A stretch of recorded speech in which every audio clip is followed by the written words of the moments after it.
Revisando, estou no vídeo. Então, boa tarde. Eu sou Alexandre Bilben. Pode clicar aí, Saraiva. São os pesquisadores principais desse Climate. Eu vou fazer uma introdução do que é o Climate, depois uma apresentação de uma das pesquisas, que é o doutorando César. Mais alto, doutorando César. Tá bom? Então, a ideia para contextualizar, né, que é o Climate, que é um desafio um pouco mais novo, né, e tem umas palavras-chave aí que é de interesse, que é downscaling, ground, umidade e melhoria de dados, tá? Pode ir para o próximo. Então, aqui, uma das pesquisas, né, que deu início aí, essa linha mais de clima, essa daqui com Physics Informed Neural Networks e multicritério, que é otimização de muitos objetivos de hiperparâmetros para aprendizado de performance. É um trabalho que tem o Fry, né, do grupo, o Marlon, que está aqui no grupo de Harvard Machine Learning Água. E, bem, a gente trabalha com essa exploração, o trabalho inicial deu resultados interessantes e está tendo continuidade.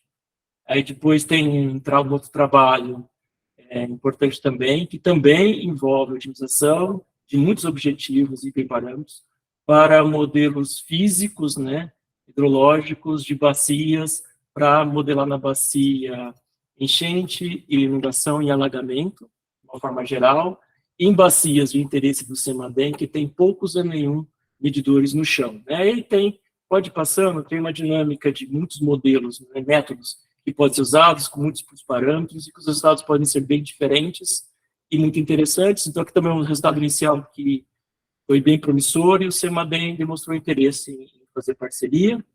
Agora, aqui tem dois projetos, pode me mostrar o primeiro, que é o do DESOL, pode mostrar mais um pouquinho.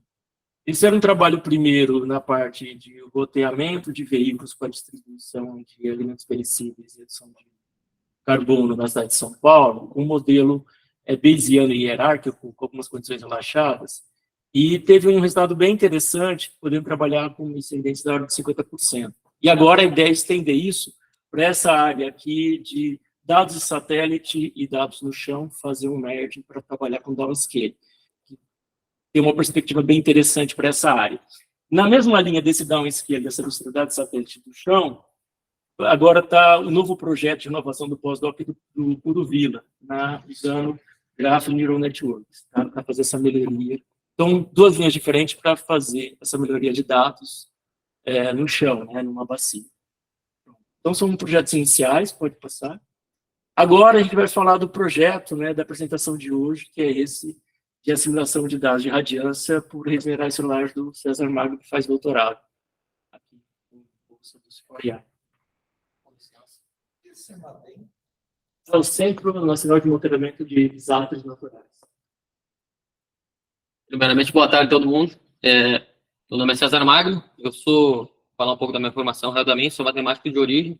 Desde o mestrado eu trabalho com modelagem climática.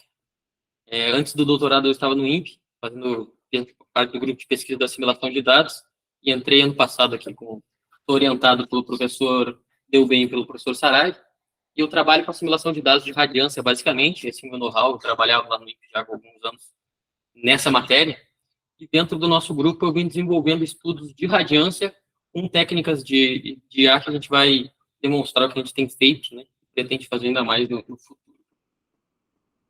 Eu vou seguir um breve sumário. Tem laser aqui? Tem coisa na TV, não vai aparecer. Não tem problema. Então, eu vou tratar um pouco de redes neurais celulares, né, que é o escopo do trabalho. Eu vou falar um pouco de assimilação de dados e assimilação de dados de radiância, que é o foco do problema, né, e tentar ambientalizar os senhores, porque a assimilação de dados é uma sub-área de modelagem climática e os dados de radiância são a sub-área da assimilação de dados. Então, a gente vai num escopo muito específico. Eu vou só definir mais ou menos alguns conceitos básicos para a gente entender o trabalho. Vou falar um pouco do modelo de Lorenz, da outra coisa de Lorenz, que deu a nossa ideia inicial de como a gente deu o clique, que a gente podia fazer esse trabalho. Falar um pouco das modificações que a gente está propondo na rede neural celular para trabalhar com dados de sensoriamento remoto, dados de satélite, apresentar os resultados e as perspectivas em seguida. Então, as redes neurais celulares, elas são sistemas dinâmicos não lineares. Então, a formulação matemática do problema é essa, né? Então, a rede ela é uma rede que pulsa, digamos assim, e ela tem diversas iterações, e essa rede vai pulsando até procurar sua estabilidade. Ela chega num ponto estável depois de diversas iterações. Geralmente, a gente põe um número alto de iterações e estabelece alguns critérios de parada até chegar nesse ponto de estabilidade, né? A gente sempre trabalha com... Eu ia apontar, mas não consigo. A gente sempre trabalha com o primeiro termo, que é o estado atual da rede, que é o X, né? Bom, eu prefiro falar. O segundo termo, TCU, é o filtro de controle que eles vai sempre interagir com a matriz inicial, né? Que vai dar uma dinâmica que a gente pretende para a rede. Tem o filtro de retroalimentação, que a gente chama de feedback template, que ele vai realimentar a rede com as informações que a gente quer, na direção que a gente quer, e mais um bias associado, né? Então, esses filtros, eles têm basicamente essa propriedade de fazer microconvoluções, trabalhar sempre numa dinâmica como se fosse algo parecido com... Perdão, faltou a palavra agora. Não, desculpe. Perdão. Exatamente, sim, senhor. Ele trabalha sempre com uma convolução entre os vizinhos, né? Trabalhando sempre com uma ideia de autômatos celulares, né? Perdão, faltou a palavra. Mas sempre, então, a rede neural celular tem essa característica. Ela tem uma característica de vizinhança, que é importante sempre a interação de vizinhança, que é propagada a informação para a vizinhança num tempo após o primeiro tempo, mas essa informação é propagada a longo prazo, né? De modo indireto. Quando a gente vai estabelecendo essas várias interações, essa rede vai propagando as informações a longo prazo. Perfeito? Então, essa característica de vizinhança é muito importante da rede neural celular, e isso que deu ideia da gente utilizar ela nos dados de sensoramento remoto, que são dados que têm uma ideia de proximidade, né? E um comportamento bastante interessante nesse estudo. Então, só para definir alguns conceitos, então, U é a matriz inicial, né, da rede, X é sempre o estado atual da célula de interesse, e Y é o valor da saída da célula, né? Então, falando um pouquinho de assimilação de dados, como eu falei, assimilação de dados é uma sub-área de modelagem climática, ou modelagem de previsão numérica de tempo, né? Então, a gente tem problemas de numéricos de tempo, de previsão de tempo, a gente tem dois tipos de problema, mas em geral são problemas de condição inicial e condição de contorno, né? Alguns problemas são só de condição inicial, mas de maneira geral são ideias de condição inicial e condição de contorno. A assimilação de dados em si, ela tem a ideia de pegar observações da atmosfera e ponderar junto com as condições iniciais dos modelos de previsão numérica de tempo para conseguir uma condição inicial assimilada, né? Algo melhor que a gente tinha, mais próximo do estado atual da atmosfera. Porque a ideia da assimilação de dados é o seguinte: como o modelo de previsão numérica de tempo ele trabalha com uma condição inicial, quanto melhor for essa condição inicial, melhor vai ser a minha previsão. Perfeito? Mas a assimilação de dados, ela é responsável só por otimizar essa condição inicial. Ela só pega essa condição inicial em um instante de tempo e otimiza, e entrega ela para o modelo. E o modelo vai trabalhar. Então, isso é bastante importante deixar destacado. O problema da assimilação de dados, ela otimiza a condição inicial, entrega para o modelo, e o modelo vai trabalhar para o próximo tempo. E aí, no próximo tempo, até pode ser feita a assimilação de dados de novo, mas é naquele tempo específico.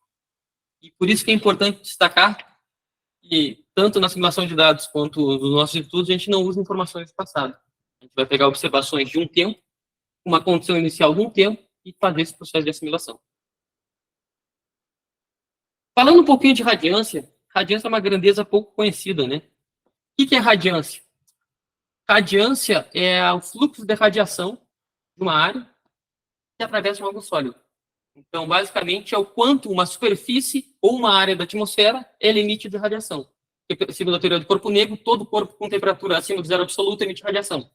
Então, basicamente, toda superfície, seja ela superfície de fato, oceano, ou uma superfície atmosférica, digamos ar, camadas de ar, elas emitem radiação.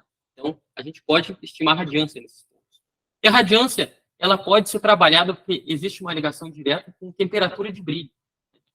Então, a radiância ela pode ser representada como temperatura de brilho. E, basicamente, no estudo de assimilação de dados de radiância, a gente faz essa assimilação de dados com temperatura de brilho. Então, a gente leva todas as informações para variáveis de temperatura de brilho e assimila dentro desses pontos.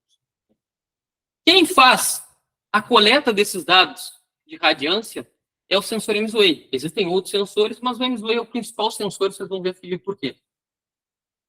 Ele faz essa coleta porque ele é um sensor passivo. Então, tem uma radiação sendo emitida por uma superfície oceânica, uma camada de ar, qualquer uma das que sejam, a radiação vai ser emitida e o sensor vai coletar informações de radiância na coluna atmosférica. Então, em diversos níveis atmosféricos. O MSWAY é um sensor que trabalha com 15 canais, por exemplo. Então, a gente tem informações desde a superfície até o topo da atmosfera, próximo a 2 hectopascais, né? Então, a gente tem uma sondagem do estado completo da atmosfera em diversos pontos do globo e em toda a coluna atmosférica. E a gente pode ver que aí é um exemplo do sensoramento, como funciona, né? Nesse exemplo, o MSWAY está embarcado no satélite ARPA, que é um satélite americano que tem parceria, inclusive, com o Brasil. Mas o MSWAY é um satélite que ele é embarcado em diversos... É um sensor que é embarcado em diversos satélites. Ele é embarcado no satélite do centro europeu e em muitos satélites americanos, como satélites da série NOAA. Então, como funciona a radiância em si dentro dos modelos climáticos? A gente trabalha com dados do BAN, que é o Brazilian Atmospheric Global Model, que é o modelo global de simulação de tempo do INPE, e é nosso parceiro nesse estudo. Então, o BAN, ele tem as suas variáveis de estado, que a gente chama. São temperatura, pressão, umidade, ozônio, componente de vento e diversas outras. Existem diversas variáveis de estado. Nessas variáveis de estado, não estão calculadas a radiância. A radiância é calculada a partir de um modelo de previsão de radiância. O mais comum que a gente conhece é o CRTM, né? Que é o Community Radiative Transfer Model. São modelos de transferência radiativa, em geral, e eles simulam a radiância. Então, a partir de algum modelo de transferência radiativa, que no caso do BAN, quem simula é o CRTM, que é feito pela NASA, ele nos dá um campo global de radiância, porque o BAN em si é um modelo global. Ele vai nos dar o campo da radiância simulado. A partir disso, a gente tem as observações de radiância. São sensoriados pelo MSWAY ou diversos outros sensores. Como eu falei, a gente trabalhou com o MSWAY, que é o sensor que tem maior cobertura global. A partir do processo de assimilação de dados, a gente tem um estado de radiância assimilado. E aquele modelo de transferência radioativa, ele vai fazer o processo contrário. Se ele pegou variáveis de estado e simulou radiância, ele vai pegar a radiância que foi assimilada, né, um novo campo de radiância, que tem informações do modelo e informações de observação, e vai fazer o passo contrário e nos dar variáveis de estado assimiladas. Então, vai mudar os valores de temperatura, umidade, pressão, em geral, que trabalham com a radiância. Eu coloquei essa imagem para a gente entender por que o MSWAY, por que a gente está trabalhando com o MSWAY, né? O MSWAY é o sensor mais importante, porque ele tem uma cobertura global, ele é embarcado numa série de satélites. Esse é um gráfico do GEOS da NASA, que ele mostra o impacto de observações. Qual é o instrumento que possui maior impacto na previsão numérica de tempo? A gente tem aí o MSWAY como primeiro, depois tem outros sensores de radiância, né? O ATMS e diversos outros, tem dados de boias, tem dados de vento, de radiosondas, então a gente tem diversos dados, mas a gente consegue ver a partir de diversos estudos que o MSWAY tem um impacto muito grande na previsão numérica de tempo. E a gente vê, por estudos, que para nós que somos do hemisfério sul, a previsão numérica de tempo com assimilação de dados de radiância é muito importante. Porque se a gente olhar essa parte, a Terra plana do lado de baixo, né? Se a gente olhar a parte do hemisfério sul como um todo, a gente vai ver que ela é composta só por oceano, ou basicamente por muito oceano, e tem pouca superfície terrestre, né? Então, isso dificulta muito as observações. A gente tem poucas observações no hemisfério sul, a gente tem pouca terra, né? A gente tem pouca estação de superfície. Até existem observações de navios, mas navios em relação ao tamanho do oceano são muito poucos, a gente tem poucas boias espalhadas. Quando a gente faz uma comparação, principalmente, de observações do hemisfério sul e hemisfério norte, a gente tem que o hemisfério norte é muito mais rico em observações, porque tem mais camada de terra. A malha aérea, que os aviões captam informações, é muito mais densa. Então, o hemisfério sul, principalmente, é muito pobre de informações. E o sensoramento remoto nos dá isso. O sensoramento remoto trabalha muito nessa parte de radiância. Então, é bastante interessante entender por que a radiância é tão importante hoje no modelo de previsão numérica de tempo. E, basicamente, isso daí é um sensoramento remoto do James Webb, a partir de 4 satélites. Em 6 horas, ele faz a varredura do globo inteiro. Então, aí eu botei, se eu não me engano, são sensores N15, NOAA 15, NOAA 18, NOAA 19, dos Estados Unidos, e o METOP-B, do Centro Europeu. Então, a partir de 4 sensores, em 6 horas eu consigo informações do globo inteiro.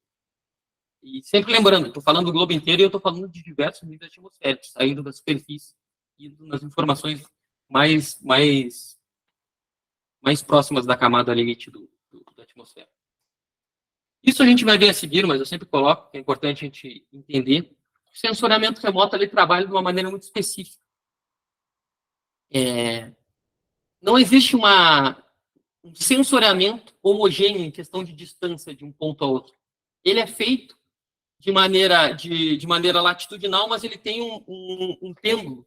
O sensoramento vai para um lado e para o outro. O sensor ele faz, enquanto ele vai para frente e para trás, ele dá a volta no globo, ele balança de um lado para o outro.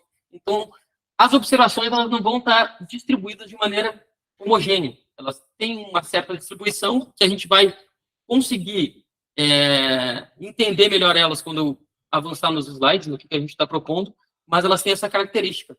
Elas não são distribuídas de maneira homogênea. Por fim, só para dar o último passo da assimilação, hoje, existem diversos métodos de assimilação de dados, né? Os métodos mais antigos são os filtros de Kalman, métodos de mínimos quadrados. Se evoluiu muito para métodos variacionais, né? Então, se utiliza hoje cálculo variacional para fazer assimilação de dados. E métodos híbridos, né? Que trabalham com ensembles e cálculo variacional. Né? Então, hoje, o estado da arte é cálculo variacional misturado com algum tipo de ensemble. Ensemble tree de vara, ensemble fora de vara. Mas, basicamente, o que nós temos de melhor hoje são os métodos variacionais associados a algum tipo de trabalho. E, basicamente, vocês veem que essa é uma função custo. Perfeito?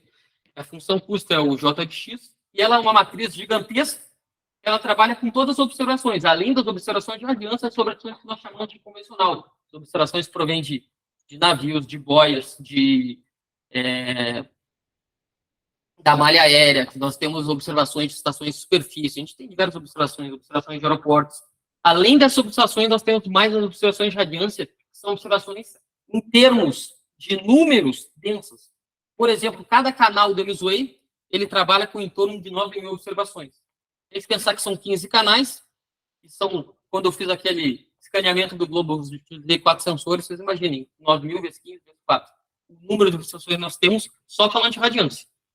Então, hoje, o que se trabalha de maneira como estado da arte é utilizando o cálculo variacional, que utiliza sempre uma função custo, que ela vai sempre estimar o estado inicial, a diferença do estado inicial com o estado atual do modelo, isso para cada observação, mais a diferença do estado atual com a observação, vai somar todos esses valores, vai chegar num valor global e vai começar a minimizar esse valor.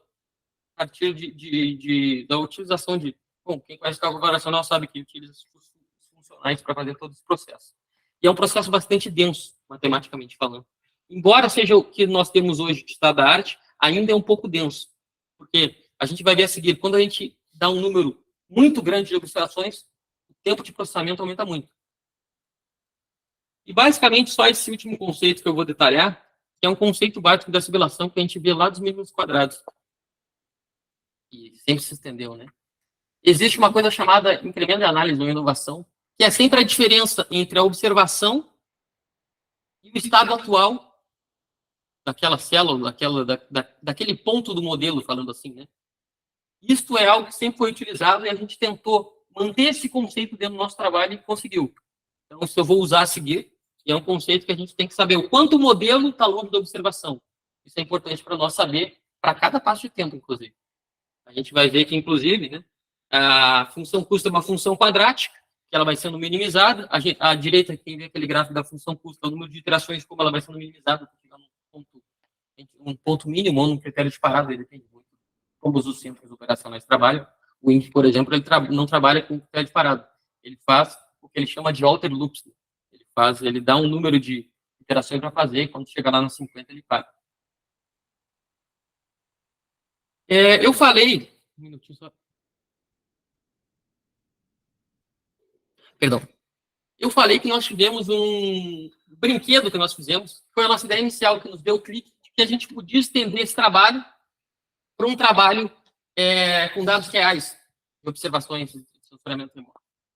E esse trabalho foi primeiro a gente modelou o atrator de Lorentz via rede neural celular. A gente, através de alguns estudos, descobriu que conseguia modelar equações diferenciais ordinárias parciais com CNN, com rede neural celular. A partir disso, a gente pregou trabalho de assimilação em tensor.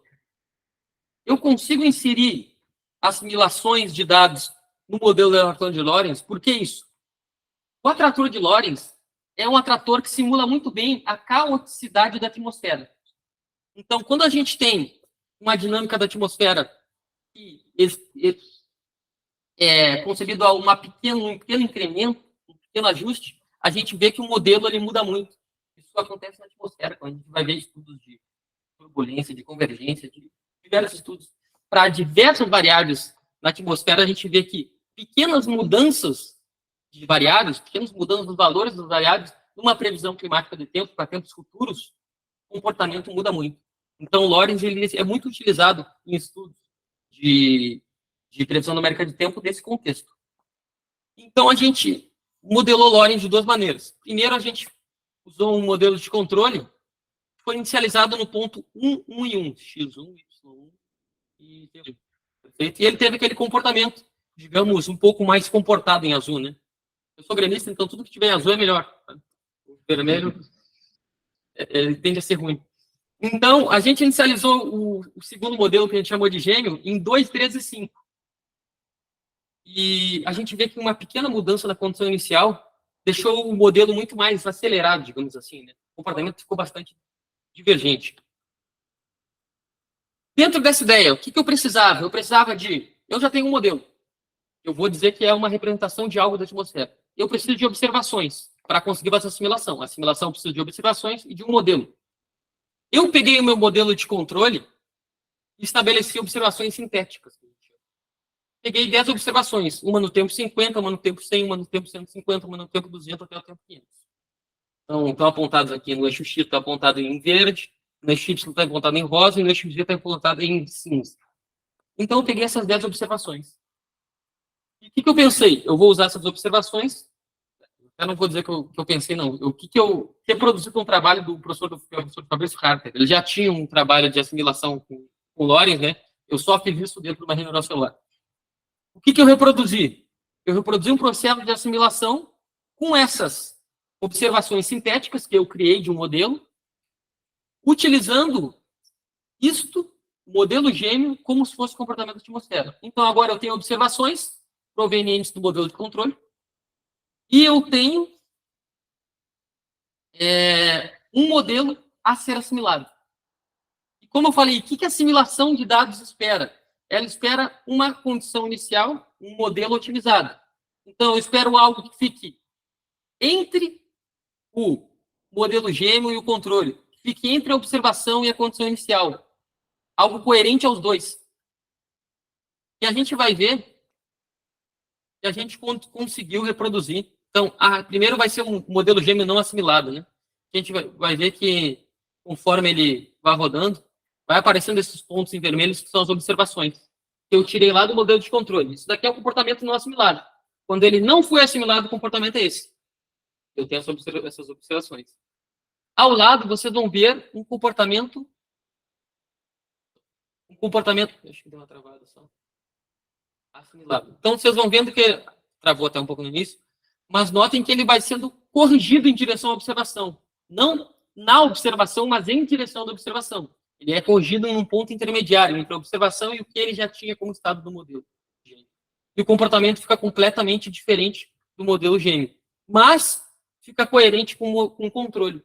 Então, eu tinha um modelo gêmeo que eu assimilei em direção a observações de um controle e ele me deu algo coerente ao controle, mas que também tem características do modelo gêmeo.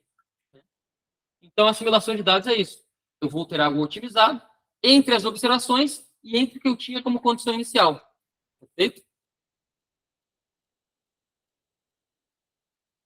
Basicamente, então, falando, a gente teve que propor alguma... Só contextualizando. Feito isso com Lorenz, a gente viu que dava para fazer a assimilação de dados célula a célula. Então, eu peguei as células XYZ lá no modelo de Lorenz e consegui fazer a assimilação em cada célula. Feito isso, a gente pensou em estender essa ideia de usar, em vez de usar 3 células, eu faço uma rede com 9.000 células, eu tenho 9.000 observações de radiância para uma área da atmosfera, e eu vou fazer essa assimilação a cada ponto. Para isso, a gente tem que fazer algumas estruturas para saber qual que a gente precisa. A gente precisava manter uma coerência geoespacial. Esses dados, eles são coletados, né? Eles são sensoriados, e eles têm uma coerência entre um e outro. Eles são representados na forma de temperatura de brilho, que é uma grandeza contínua. Então, existe comportamento análogo entre dois dados sensoriados com proximidades, né? Então, a gente teve que fazer algumas alterações na rede, não só para manter essa coerência espacial, para nos prover escalabilidade desse problema, porque a assimilação de dados é uma técnica que trabalha com previsão numérica de tempo. Não é atividade fim, é atividade meio. É algo que eu faço para melhorar a previsão. Se eu demorar muito para melhorar a previsão, eu perco a previsibilidade. Né? Eu perdi tempo para melhorar algo. Quando eu prever, eu já perdi aquele tempo. Então, tem que ser algo rápido, além de tudo.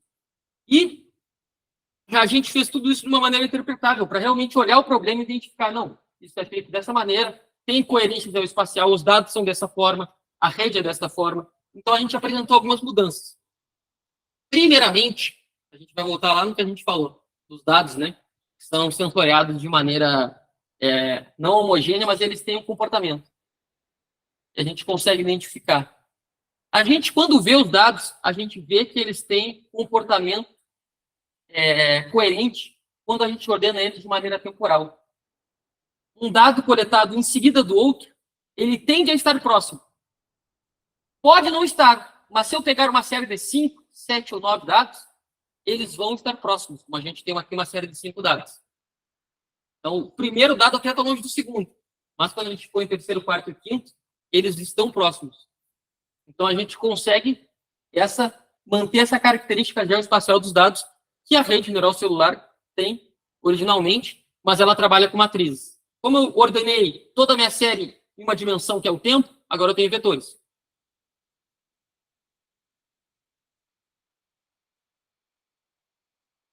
Aqui talvez seja o ponto mais interessante de toda a mudança que nós fizemos, porque esses filtros, tanto o de controle de retroalimentação, o feedback template e o template de controle, eles são filtros estáticos. Então, existe uma biblioteca de filtros lá para a rede neural celular. Cada um tem sua função. São mais de 100 filtros, né? E especificamente para esse filtro de controle, a gente teve que pensar uma maneira de adequar esse processo, porque a rede neural celular ela trabalha de modo iterativo até chegar na sua estabilidade. A gente teve que pensar uma maneira de eu preciso sair de uma condição inicial U e ir em direção à minha observação. Como que eu vou fazer isso de maneira sem ser grosseiro? Porque eu não posso ir direto para a observação, porque senão não existe nem por que utilizar a simulação de dados. Se eu me valesse só da observação, eu não precisaria ter a simulação de dados. Então, esse dado que eu tenho que ter, essa condição inicial assimilada, ela tem que ser coerente com as equações de conservação do modelo, equação de conservação de massa, diversas equações que o modelo climático tem, e tem que ser progressivo. Eu tenho que ir chegando perto dessa observação de modo gradual. Então, eu estou dando um exemplo aí de um array com 5 elementos, né? Então, são 5 células. Eu estou pegando a célula de observação, que é a central, 2 sensoriadas antes, 2 pontos antes, 2 tempos antes, e 2 sensoriadas depois, 2 tempos depois. Eu trabalho para montar esse template eu trabalho com a razão entre a observação e a simulação, o X, que é o estado atual da célula. Se a observação tiver um valor maior que o estado atual da célula, para cada uma daquelas células do template, essa razão vai ser uma razão maior que 1. E na próxima interação, ela vai levar a minha condição inicial para um valor maior. Isso não acontece de modo análogo. Se a observação for menor que o estado atual da célula, essa razão vai ser uma razão menor que 1. Isso para cada uma das células. E no próximo passo de tempo, esse template vai levar a minha condição inicial para um valor menor, em direção da observação. Notem que isso sempre vai caminhar em direção da observação de modo progressivo, de modo gradual, porque eu estou trabalhando com os vizinhos. Sempre é uma interação de 2, 3, 4 vizinhos temporais, né? Antes e depois, né? E, por fim, quando a gente estava pensando em como manter as características da assimilação de dados em si, a gente lembrou do conceito de inovação. Então, como que eu consigo dar uma informação para a rede que ela consiga propagar algo que seja interessante para mim? É aquele conceito de inovação. Eu coloco percentuais no feedback template que vão me dar essa inovação de cada uma das células vizinhas e das células de interesse. Então, essas são as 3 mudanças na arquitetura da rede que nós propusemos, né?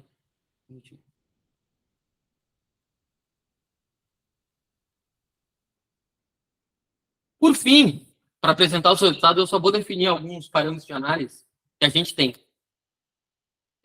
Nós vamos ter, se vocês vão olhar os resultados, vocês vão ver que nós temos 3 gráficos ali, 3 plots, na realidade, globais, né?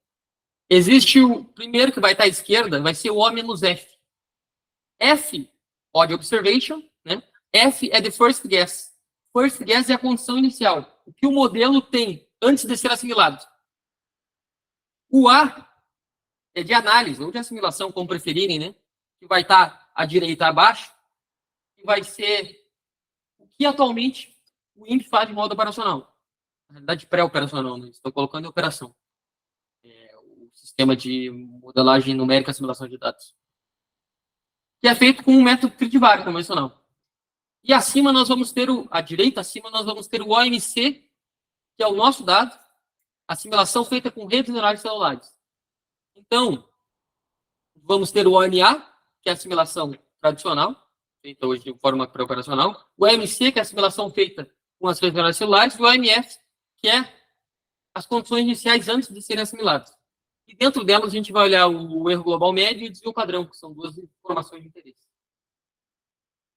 Então, basicamente, eu separei alguns canais, vou mostrar 3 para 3 dias diferentes, mas a gente tem uma série de dados de mais de mês, se a gente quiser mostrar. Para ficar como a gente tinha uma dinâmica de tempo que a gente tinha que suspeitar, a gente separou o canal 12 do satélite NOAA 19 para meia-noite do dia 1º de fevereiro de 2023. Quando o modelo fez a simulação, agora eu vou ter que apontar. Quando o modelo fez a assimilação de dados, ele chegou nessa diferença. Aliás, antes de fazer, perdão. Então, essa é a diferença entre a observação e a radiância que o modelo gerou. Perfeito? A rede neural celular nos deu esse resultado. E a tradicional nos deu esse, que está à direita abaixo. Notem o seguinte, ambas, elas conseguem baixar o erro médio global. Ambas conseguem baixar o erro médio global de maneira até muito parecida, né? Todos os nossos resultados, a gente tem resultados de erros médios globais, que é o resultado que se olha, né? Quando a gente olha o site, a NASA tem um site específico para fazer esse tipo de acompanhamento.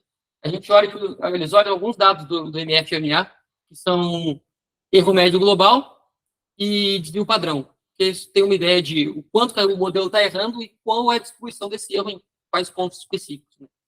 Quando a gente olha o nosso erro, a gente vê que, embora ele seja um erro tão bom quanto o método tritivário, ele tem um desvio padrão muito menor. O que era 0,34 virou no nosso modelo 0,11, no globo inteiro. Então, diminuiu de modo significativo o desvio padrão. E, além disso, se vocês olharem, Embaixo, vocês vão ver uma mistura de dados brancos, azuis, vermelhos, brancos, azuis, vermelhos, porque o cálculo variacional, ele soma tudo aquilo e minimiza. Ele considera essa questão geoespacial. O nosso modelo, como ele trabalha sempre com vizinhos, ele vai minimizando, sempre levando em consideração como o vizinho está, qual é o estado atual do vizinho. E uma coisa muito importante, se vocês olharem essas séries, esses erros superestimados em vermelho, vocês vão ver que na nossa assimilação, esses erros seguem superestimados, mas em menor magnitude. Que era um vermelho forte, um erro maior que 1 grau, agora é um erro em torno de 0,25 graus, né? Quando vocês olham nessa região da Austrália, um erro em azul, que era algo em torno de menos 1 grau, um erro subestimado, vocês vão ver que no nosso modelo, esse erro segue sendo subestimado, mas em menor magnitude. O que isso quer dizer? Quando eu devolver esses dados para o modelo climático, eles vão estar mais coerentes do que com aquilo que eles simularam. Então, a nossa assimilação ela tem que ser mais coerente do que uma assimilação variacional hoje em dia. Perfeito? Isso tudo que eu estou falando vai se reproduzir nos próximos dados. Notem que os erros, quando estão azuis, ali estão menos azuis. Os erros, quando aqui estão vermelhos, ali estão menos vermelhos. Porventura, isso pode acontecer no cálculo variacional, mas não é uma regra. Existem condições de alguns canais e isso acaba não sendo respeitado. Uma coisa que a gente tinha peculiaridade de entender era o seguinte: esse é o canal 6, um outro dia 23 de fevereiro, meio-dia, do NOAA 19 também. A gente tinha uma peculiaridade. Por exemplo, o que acontece quando o nosso modelo for muito bom em diversos pontos e tiver um erro grosseiro? E o canal 6 ele tem uma particularidade, ele atua mais ou menos na faixa atmosférica de 400 hectopascais. Então, toda a radiância que é emitida para o sensor é atmosfera, dentro daquela região do Himalaia. Aquela região do Himalaia ainda tem muita contribuição da superfície. E a radiância emitida pela superfície por questões de albedo, refletividade, diversas coisas, é completamente diferente da radiância emitida pela atmosfera. Uma camada de ar, digamos assim. Então, quando o sensor recebe essa informação, o canal 6 específico, ou canais que trabalhem nessa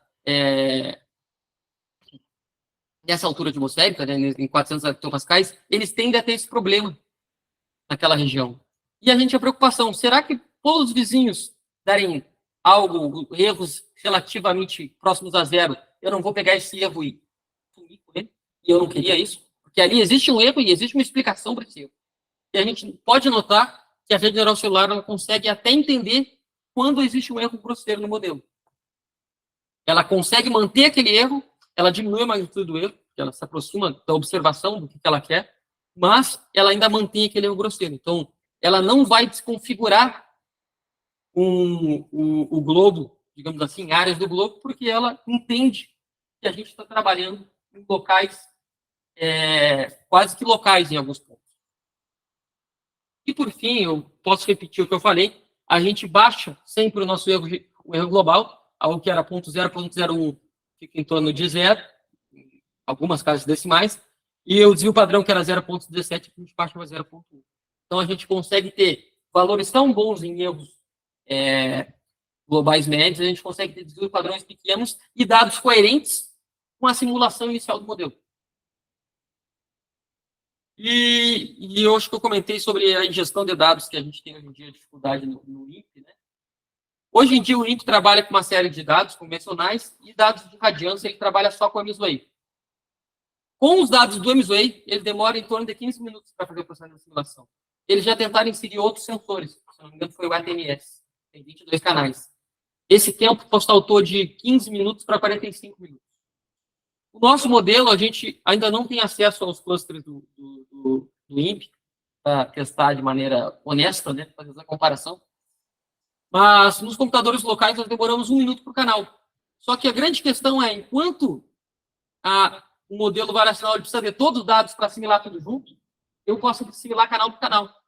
Eu posso assimilar 100 canais de modos paralelos. E eu demoro 1 minuto para isso num computadorzinho, acho que de 4 horas.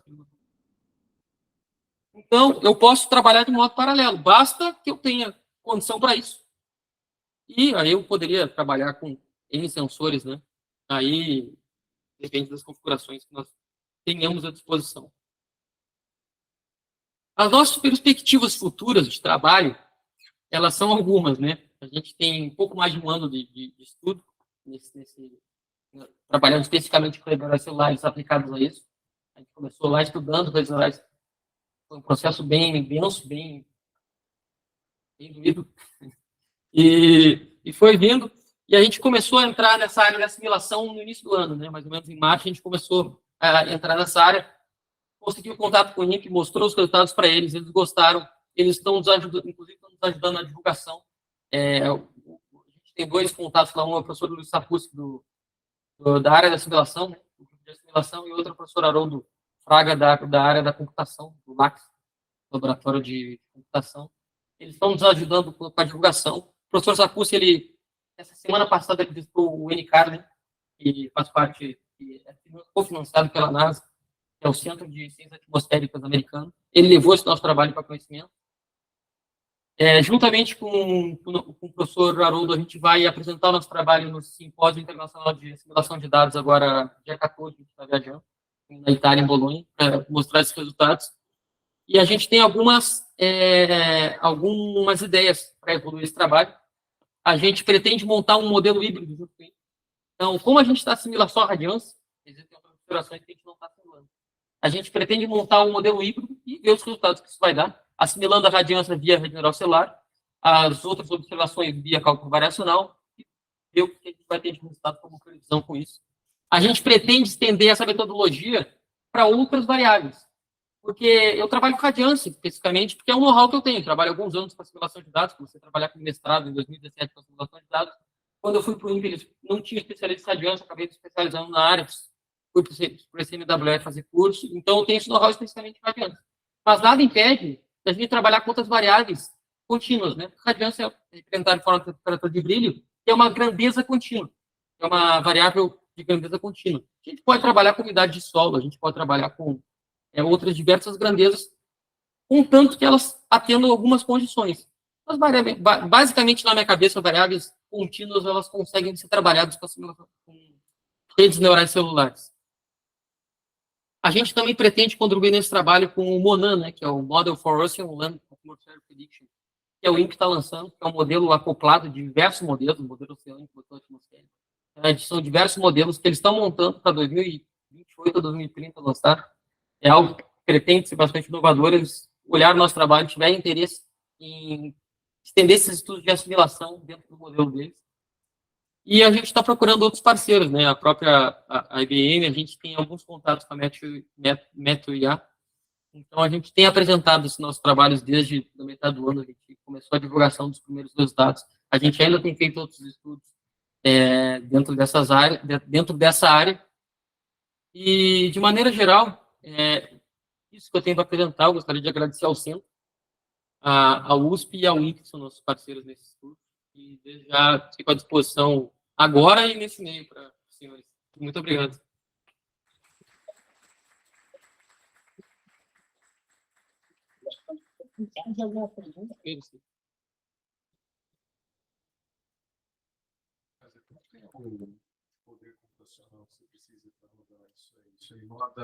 Eu rodo numa máquina lá no Campus 2, daqui em geral, a gente roda. É uma máquina 4 cores, assim. A gente, se o senhor tem noção, eu botei para rodar um. GPU. A máquina que eu estou usando não tem GPU. Não? Não tem GPU, eu rodei na própria CPU. Você se beneficiaria? Porque tem as máquinas com GPU. Não, sim, senhor, eu acredito não. Me beneficiaria, mas da própria GPU eu botei para rodar um mês inteiro. Eu fiz a assimilação de todo mês de fevereiro, do Grande Argentina, do mês de fevereiro. Eu fiz a assimilação em todos os horários sinóticos do tempo de fevereiro. Horários sinóticos são horas meia-noite, Z, né, Zulu, né, do horário de Londres, 0 horas, 6 horas, 12 horas, 18 horas. De todos os dias de fevereiro, eu fiz para o canal 6 ao canal 14. Eu tirei os canais que têm contato com a superfície. Eu queria trabalhar só com canais que a gente chama de canais de janela, que não tem dados de superfície, que tem erros menores, né? Fica mais fácil a gente trabalhar.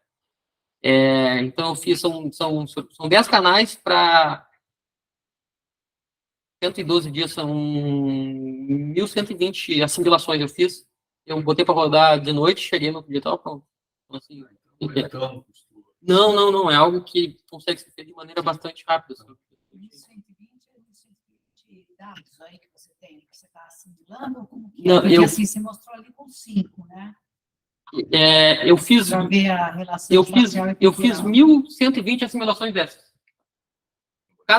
Globais, cada uma com em torno de 9.000 dados, 9.084, algumas 8.000.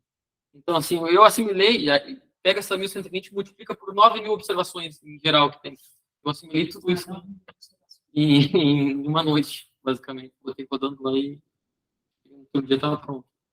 Então, a gente fez, até tem estudos de comportamento ao longo do tempo. Então, no slide, daqui a 2 slides para frente, você compara esse modelo celular com a CNN ou anterior? Aqui. Isso. Você fala que na CNN, você consegue rodar cada canal independente do outro, né? Sim, perfeito. A gente tem uma relação entre os canais, eu falo assim, eu não considerar todos os outros canais, é só um. Não necessariamente. Porque o que acontece? Quando a gente faz assimilação, isso é um conceito de assimilação. A assimilação ela é feita de uma maneira muito específica. A gente tem observação. E a gente não mexe na observação. A observação é daquele ponto. E se tu pegar a simulação e interpolar para qualquer lugar, tu adiciona ruído na observação. Então, tu pega dados do modelo e leva lá para a observação. Então, o meu modelo está 300 hectopascais, enquanto a observação está 360. Eu vou pegar o meu modelo e interpolar para lá, para fazer a simulação nesse ponto. Então, assim, eu não mexo na observação. Observação é um valor intacto para mim. Eu não sei se você respondeu a tua pergunta. Perfeito? Então, assim, a observação é feita naquela área. 300 hectopascais, 400 hectopascais, 500 hectopascais. Quem varia para chegar lá é o modelo, não a observação. Então, assim, não. Os canais têm uma relação. Quando a gente faz a sondagem atmosférica, a gente consegue estimar qual o perfil atmosférico daquele ponto. Eles têm uma sondagem inteira. Mas tu tem informações de maneira picotada. Então, o que tu faz entre um ponto e outro? Tu faz uma interpolação, basicamente. Então, tu não perde informação. Lá atrás, quando você testou o modelo, você fez um estado interno. Qual é a dimensão desse vetor? Desculpa, essa aqui? Isso.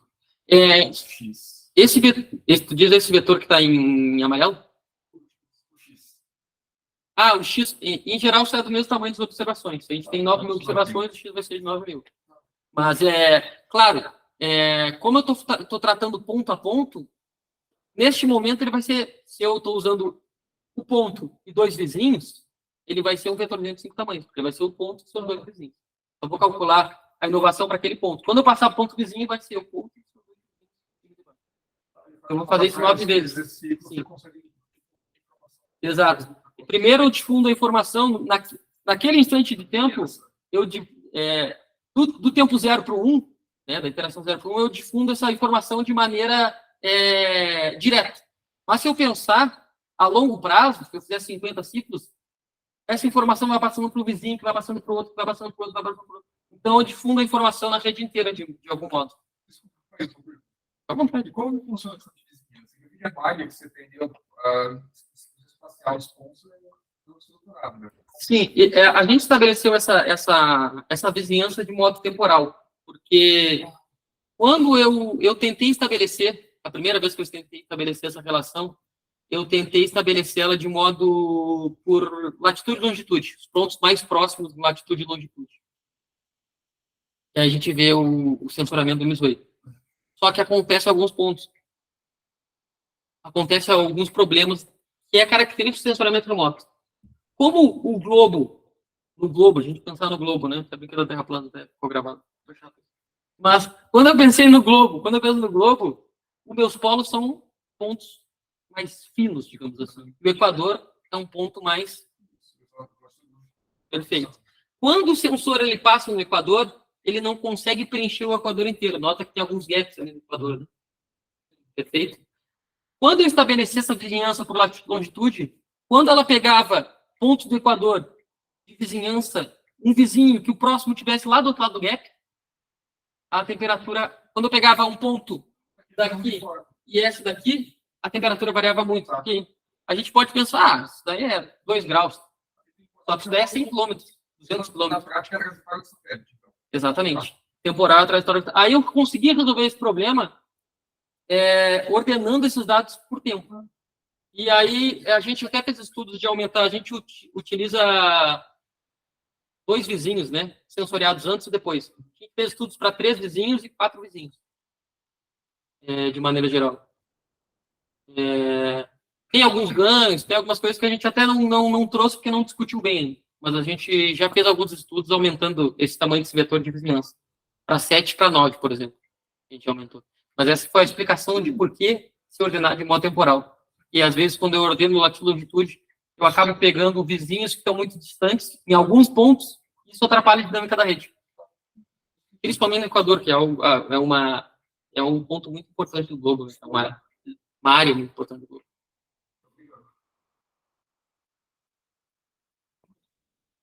Por favor, professor. Teve uns trabalhos recentes que olham para usar pequenos transformers com filtros com noção de atenção e de memória de memória. Isso seria aplicado aqui? Sim, professor, eu acho que eu tenho uma frase que eu usava quando trabalhava na área de administração, que eu falava, o papel aceita tudo, né? Então a gente pode tentar diversas coisas. Eu acho que existe uma ideia, eu vejo, eu até discuti isso com o professor Domingos ultimamente, eu vi estudos da Amazon, eles fizeram estudos de dados satélites com transformers, eles usaram alguns conceitos que eles têm utilizado, não só eles, né, mas outros estudos que eu tenho visto que eles têm usado, mas isso é muito feito para predição. Eu acho que para assimilação, porque quando eu faço uma assimilação, eu não estou prevendo nada. Eu estou pegando uma condição inicial e otimizando. Eu acho que como eu quero, e eu já tenho uma observação, eu preciso só encontrar um estado médio entre a condição inicial e a observação. Eu acho que poderia ser feito. Eu só não sei se teria utilidade. Perfeito.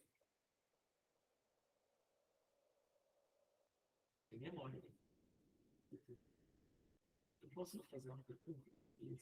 Base da sua pergunta sobre as camadas, você falou da trabalhar separadamente entre as camadas, né? Você falou, você pulou a parte, né? Você fugiu da parte da superfície. Sim.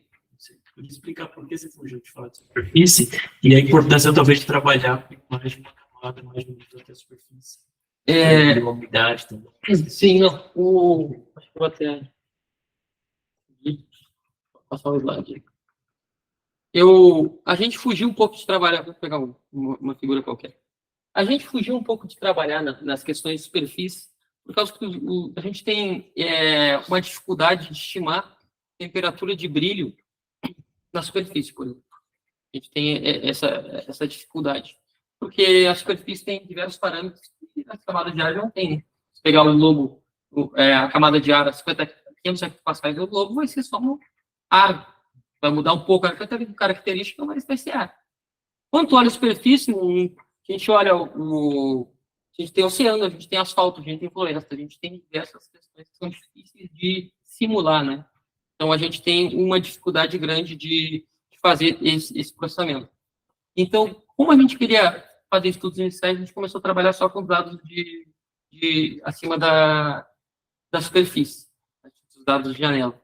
Mas a gente pode, por exemplo, utilizar informações de superfície, não só de radiância, para calcular umidade. A gente tem estudos nossos que a gente fez com superfície, né, que a gente não trouxe resultados, que a gente tem um processo de assimilação de dados de rede neural, ela consegue bons dados da superfície. A gente consegue pegar valores complexos, digamos assim, resultados não tão bons, e consegue chegar em resultados interessantes. E a gente pode fazer isso com radiância, pode fazer isso com sensores de umidade, pode fazer isso com diversas informações. A gente pode misturar sensores, um sensor que me dê umidade, um sensor que me dê umidade do solo, umidade do ar, pode ter sensores de temperatura da superfície, pode ter diversos sensores, pode misturar as informações para desenvolver algum produto interessante na superfície, que a gente sabe que tem uma dificuldade da assimilação, a gente não trouxe resultados porque a simulação tradicional tem dificuldade com a simulação de superfície. Os próprios canais de superfície do GEOS da NASA estão desligados, porque a própria NASA tem dificuldade de fazer essa assimilação. Mas a rede neural celular ela consegue ter uma coerência mesmo com esses dados distorcidos. Ela consegue identificar quando uma superfície não consegue identificar quando a superfície é asfalto, mas ela consegue entender que uma célula está se comportando de uma maneira aqui e ao lado tem uma célula que é o oceano, ela consegue entender a dinâmica das duas e chegar numa estabilidade que seja coerente com as duas. Você está pegando dados aí, que eu estou entendendo, só desse sensor. Né? Sim, do MSOI. Você tem outros dados também. Eu tenho acesso aos dados do INPE todos. Esses dados são até disponibilizados de modo não aberto, né? Mas assim, eu tenho dados de outros sensores, e não só sensores de radiância, eu tenho acesso a todos os dados que o INPE tem de sensoramento remoto, eu também consigo acesso. Com a ignorância. Não, capaz. Mas, por exemplo, no começo você mostrou que tinha vários dados lá, temperatura, disso, aquilo Sim. e tal. Isso daí te ajudava no modelo. Né? Sim, isso aí ele simula a radiância. Esses dados eles ajudam a simular a radiância. E você poderia usar outros tipos de dados para reforçar a medida dessa medida de radiância que você tem, juntar tudo isso, fazer uma representação em outro espaço desses sensores todos e aí fazer a sua assimilação? Tem sentido? Eu só Você estava procurando o slide. Procurando slide. Desculpa. Então, você tem a radiância aqui Sim. embaixo, né? Sim, eu tenho Aí, radiância. mas você tem também, nos mesmos pontos que você está medindo, e na mesma escala, no temporal e espacial, Sim. você tem também outras medidas. Não sei se todas, mas algumas outras que você tem. Sim, perfeito. E por que você não faz, então, uma combinação de todas essas, usando alguma rede neural que faz alguma codificação, algum encoding disso daí, para dar esse novo dado que representa já mais coisas, que pode ser até temporalmente representando mais coisas, espacialmente, você vê o que você quer, e aí faz a sua assimilação de dados. Você não costuma fazer isso? A primeira turma não costuma fazer isso. Até se trabalhava assim, se chamava, existe uma ideia muito parecida com isso, se chamava assimilação por retrieval. Ela pegava os dados de radiância, transformava em outras variáveis e assimilava naquele espaço dessas variáveis que transformava. Eu acho que faz história da atenção. Isso se chamava assimilação por retrieval. Isso foi feito até 2008, 2009. Depois se começou a se assimilar especificamente radiância e algumas outras grandezas com modelos específicos para, no meu caso, modelos de transferência radiativa. Começou-se a fazer isso. Mas, assim, a assimilação por retrieval já funcionava. Eles não pararam porque não funcionaram. Funcionava. Então, assim, é uma ideia estender esse estudo? Sim. Poderia se estender esse estudo para algo mais específico, né? Como eu disse, a gente tem um pouco mais de um ano de doutorado só, e ainda está evoluindo bastante, assim, a gente tem bastante coisa, a gente pensa, aí pensa numa ideia, aí vai, aí volta, descarta, vai para um caminho, está sempre fazendo brainstorming lá. Mas, assim, existe essa ideia, sim, pode ser feito. Já foi feito algo parecido em outros tempos, que tinha resultado, só se poderiam resultados melhores agora, trabalhando no espaço da radiância. Mais uma interpretação disso, que é a radiância, é esse espaço. Esse espaço latente. Então, você tem as temperaturas, tem espaço latente da radiância. Só que você consegue, de alguma forma, através da temperatura, limitar isso de alguma forma mais próximo do que é a radiância. Então, dá para ir para um outro espaço ainda. Mas, de certa forma, você está fazendo isso. Tem um espaço que conseguia tudo circular para coisas estranhas e analisa ali. Esse espaço latente, eu pensei mais sensores, talvez traga mais informação e melhore mais o modelo. Isso. Mas é isso que eles fazem lá no início. A gente faz a geral tem contação na radiância, mas a ideia é fazer tudo isso. E esses seria os espaços da radiância. E aí, a regional está simulando isso. Né? Tem aquelas equações. Físicas e fórmulas, né? É exatamente isso. Preservar as propriedades físicas. Mas pode pensar em outros espaços, e aí a associação está pensando naquela questão de atenção, né? De repente, na hora que você ter isso como espaço, e outros espaços, a gente consegue fazer a associação com outros problemas e outros tipos de informação. Então, é isso. Pensar a radiância como esses espaço latente, e pode trabalhar esse modelo e fazer combinações. Aquela pergunta que a gente tem da mistura de camadas, daí pode fazer mistura de camadas também, como de espaços. Seria o próximo etapa dele, começar a trabalhar com camadas, principalmente devido. Aí, no caso prático, devido à proximidade com a Terra, que é onde tem mais carência das informações e é onde é mais importante, porque é onde a gente está. Onde a gente tem alagamento e onde tem as plantações, né? E é onde é pior. Então, lá tem uma motivação específica, mas para outros problemas, justamente a gente ganha espaço de discussão e extensão para outras áreas. É bem justamente, porque ele falou que a superfície varia muito, deve ter esse tipo de informação, isso no espaço latente pode variar, se agora eu estou no mar, e junta com a tal da radiância. Ela tem algumas restrições. Assim, onde você tem um modelo bom, simulação, que às vezes não é fácil transformar um modelo de previsão, mas um modelo de simulação você consegue barato. Um volume absurdo, inclusive condições extremas, e aí você consegue treinar o raio daquele modelo, que esses modelos grandes adoram muito dados. Então, assim, a gente está vendo isso acontecer robótica, estamos vendo acontecer em prova matemática, um monte de lugares usando transformações muito menores do que os dos elementos. Muito, assim. Euler, número de Tolkien. Até porque você vai passar toda a discussão de Tolkien facilmente, assim. Não sei. É uma coisa que a gente está vendo, assim, aparecendo que está de novo, que talvez tenha alguns ajude. A ideia por trás é exatamente essa, você gerar mais dados para depois treinar, dados melhores para treinar. Aquela história das bacias iniciais que eu falei de cima é a mesma coisa. Tem dados pobres na bacia, a gente vai enriquecer a bacia com mais dados, baseado, né, em dados reais e dados consistentes para depois você pode trabalhar de modelos. Tudo que é essa, traz para o chão, onde você faz downscale, que é difícil, e aí você pode enriquecer modelos. Os dois têm esse princípio. Melhorar dados, enriquecer melhores. Deixa eu aproveitar que a gente está chegando na hora aqui, uma hora. Tem umas 20 pessoas que assistiram aí. Tem duas perguntas que eu acho que poderia encerrar com elas. O Daniel perguntou se não é possível interpolar ou espelhar com dados dos vizinhos desses gaps. Pergunta Não, E a Juliane perguntou, uma pergunta para finalizar mesmo, em termos práticos, quais são os impactos, consequências para a sociedade aí da pesquisa? Vou começar pela primeira pergunta, né? Esse estudo de fazer um ordenamento distinto dos dados, né? Por latitude e longitude, até fazer o que a gente chama de... Existe um estudo que chama de pseudo-observações, né? Gerar pseudo-observações naqueles pontos. Observações basicamente interpoladas. Ele foi pensado, a gente não conseguiu tocar para frente, porque é muita coisa para fazer ainda, que a gente pensou com o pessoal da McLeod. O pessoal sugeriu a gente fazer algo parecido, era basicamente trabalhar com pseudo-observações nesses pontos. Dentro dessa questão de qual é o impacto para a sociedade, né, eu tenho sempre uma restrição de falar especificamente qual é a contribuição para a sociedade.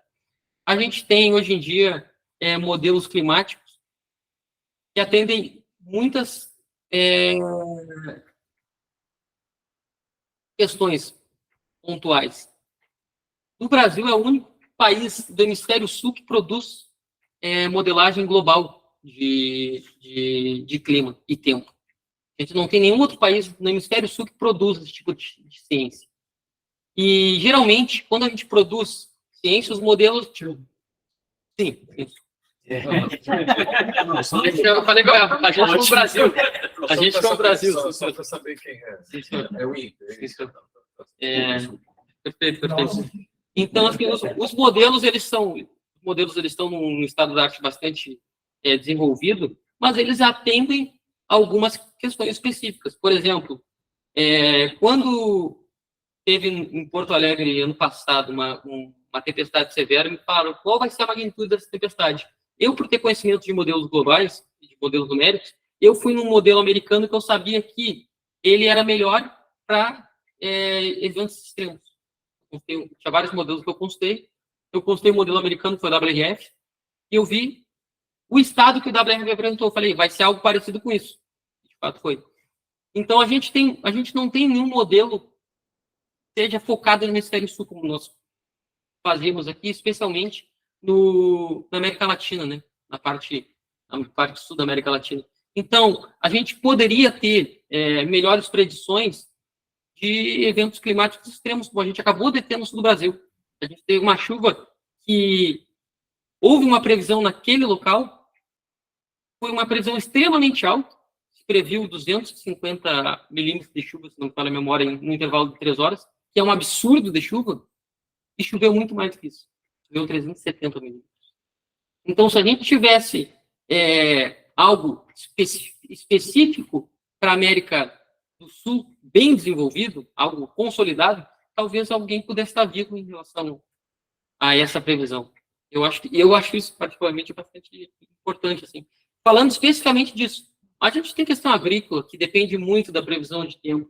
A gente tem uma malha aérea, que depende de previsão de tempo. A gente tem diversas questões econômicas, saúde pública, que depende de previsão de tempo, uma previsão de tempo boa. A gente não tem uma previsão global específica, até tem, né? A gente faz, mas, assim, não tem nada extremamente consolidado, como o Monan é um projeto que pretende desenvolver nos próximos anos. Então, acho que a assimilação de dados é um tijolinho em todo esse processo. Mas é desenvolvendo a ciência, né? Todo mundo coloca o seu tijolinho e daqui a pouco a gente tem algo um pouco mais complexo.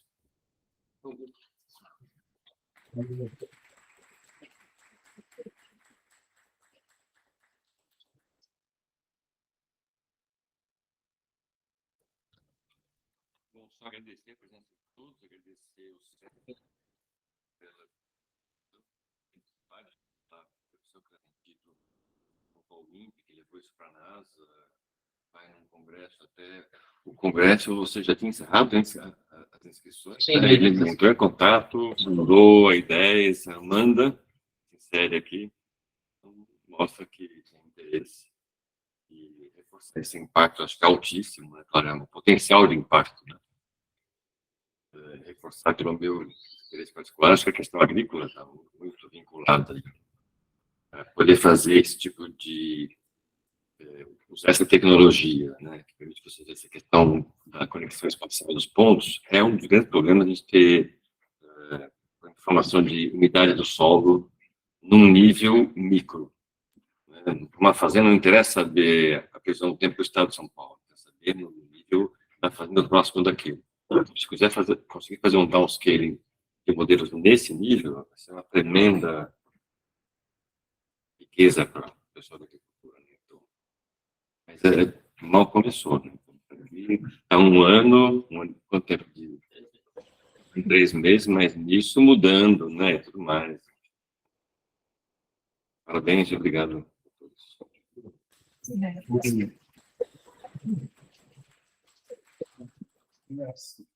Obrigada.